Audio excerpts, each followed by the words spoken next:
I've just been given these two brand new Acolyte Barbel rods. I've got the 1.5 and also the 1.75 test curve version with me. We're testing them on the River Severn today, hoping to pick up a barbel, possibly some chub as well. The Acolyte Barbel rods, as you would expect, are beautifully presented, very slim blanks, but they don't compromise on the power they possess. Really good quality rods, as you would come to expect with the Acolyte range, and anybody who uses the Acolyte range will expect these barbel rods to be of the highest quality, and they most certainly are. Conditions are not great at the moment, but it's slowly starting to cloud. If obviously it doesn't begin to improve later this afternoon, I'll probably look to head off elsewhere. First of all, with the 1.5 test curve version, this rod I would typically use on smaller, more intimate rivers, not quite akin to places like the Severn, but it will come into its own when you're fishing places like the Tame, or if you're going to be on the Goyt or heading further south, you're going to be fishing the Grey Twos, you know, where you got relatively benign flows and you don't need something really beefy, especially during the summer months as well. The 1.5 test curve rod really comes into its own.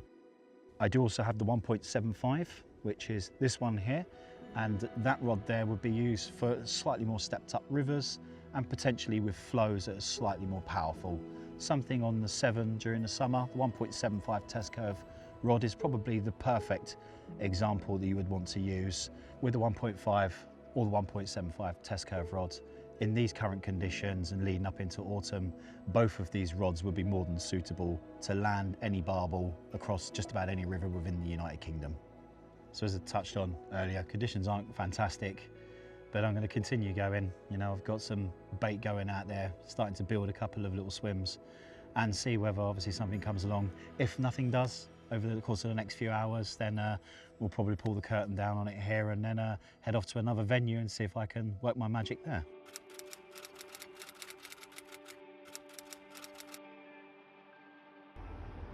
Sometimes in angling, magical things happen.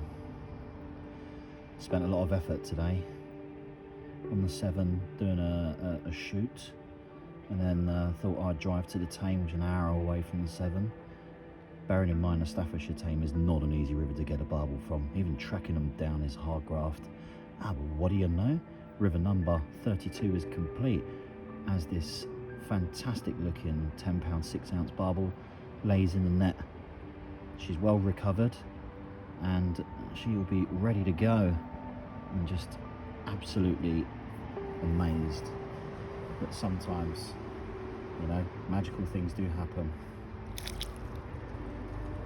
She's ready to go when you are ready.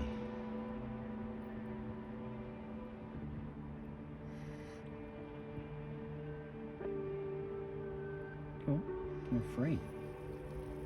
She doesn't quite know it.